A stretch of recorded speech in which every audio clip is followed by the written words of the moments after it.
మన అభిమాన రచయిత ముళ్ళపూడి వెంకటరమణ గారి శ్రీమతి, ఆవిడ కూడా రచయిత్రి. రమణీయ రామాయణాన్ని, రమణీయ భాగవతాన్ని అందించిన రచయిత్రి ఆవిడ.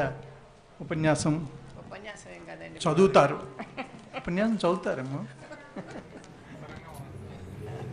ముందుగా పూజ్యశ్రీ సంత్ దత్తపాదానంద స్వామి వారికి ప్రణామాలు. సభకు నమస్కారం. నేను పండితురాలిని కాను, సామాన్య పాఠకురాలిని. తెలుగు తప్ప మరో భాష నాకు తెలియదు. పుల్లెల శ్రీరామచంద్రుడి గారి వాల్మీకి రామాయణం, శ్రీనివాస శిరోమణి గారి వాల్మీకి వచన రామాయణం చదివాను. బాలల బొమ్మల రామాయణంతో పాటు మరికొన్ని రామాయణాలు కూడా చదివాను. రామకథ ఎవరు చెప్పినా, ఎలా చెప్పినా, ఏ భాషలో చెప్పినా గొప్పగానే ఉంటుంది, అందంగానే ఉంటుంది. అన్నిటికీ మూలం, ఆధారం వాల్మీకి రామాయణమే. అందరికీ తెలిసిన రామాయణమే. అయినా శ్రీ స్వామివారు చెప్పిన సత్యార్థ రామాయణం వీటన్నిటికీ కొంచెం భిన్నంగా ఉంది. ఇందులో స్వామివారు చెప్పిన రహస్యాలు, విశేషాలు, విశ్లేషణలు నా వంటి సామాన్య పాఠకులకు ఊహకందవు. సమాజంలో రామాయణాన్ని గురించిన ఉన్న అనేక సందేహాలను ఈ రామాయణం నివృత్తి చేస్తుంది. చదువుతుంటే కొత్త కొత్త విశేషాలు తెలుస్తున్నాయి. అర్థం చేసుకోవడానికి ప్రయత్నిస్తున్నాను.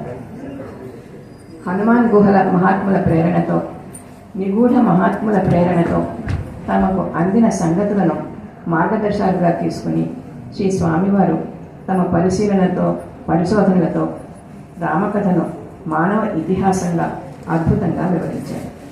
ఒక కొత్త రామాయణాన్ని, సత్యార్థ రామాయణాన్ని ఆవిష్కరించారు. రామాయణ రహస్యాలు ఇంతకాలంగా మరుగున ఉండిపోయి ఇప్పుడు వెలుగులోకి రావడం మన తెలుగువారి సుకృతమే. అద్భుతమైన ఈ కొత్త రామాయణం రామభక్తులను అందరినీ అలరిస్తుందని, ఆలోచింపజేస్తుందని ఆశిస్తున్నాను. ఇప్పుడు శ్రీ సంత్ దత్తపాదానంద స్వామి వారు చెప్పిన ఈ సత్యార్థ రామాయణ గ్రంథం తొలి ప్రతిని ఈ వేదిక మీద అందుకునే అవకాశం నాకు ఇచ్చిన శ్రీ స్వామివారికి, గ్రంథ ప్రచురణకర్తలకు, సభా నిర్వాహకులకు కృతజ్ఞతలు తెలుపుకుంటున్నాను. అందరికీ మరొకసారి నమస్కారాలు. సర్వే జనా సుఖినో భవంతు, సర్వే సుఖినో భవంతు. ఈ రామరక్ష సర్వ జగద్రక్ష. శ్రీరామరక్ష సర్వ జగద్రక్ష. ధన్యవాదాలమ్మా.